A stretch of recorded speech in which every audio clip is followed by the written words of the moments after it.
BJP జాతీయ అధ్యక్షుడు నితిన్ నబీన్ పర్యటనపై కాంగ్రెస్ నేతలు ఫైర్ అయ్యారు. నితిన్ నబీన్ టూర్తో తెలంగాణకు పైసా ఉపయోగం లేదని విమర్శించారు. ఆయన పర్యటన పూర్తిగా ఫెయిల్ అయిందన్నారు. కేంద్రం వరంగల్ ఎయిర్పోర్టుకు ఎందుకు సహకరించలేదో చెప్పాలంటూ ప్రశ్నించారు. తెలంగాణకు ఎరువులు రాకపోవడానికి కారణం బీజేపీ కాదా అని నిలదీశారు.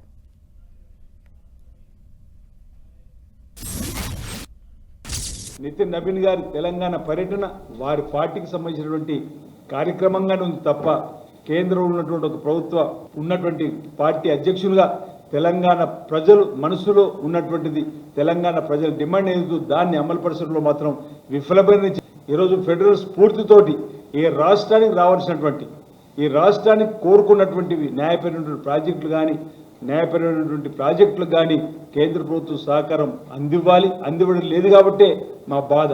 కాబట్టి ఈ అంశాన్ని నితిన్ నబీన్ గారు ఈ 3 రోజు పర్యటనను గుర్తించి కేంద్రం ద్వారా తెలంగాణ రాష్ట్రం రావాల్సినటువంటి నిధుల్ని అనుమతుల్ని ఇప్పిస్తారని చెప్పినటువంటి ఒక భావన సందర్భాన్ని వ్యక్తం చేస్తా ఉన్నాను.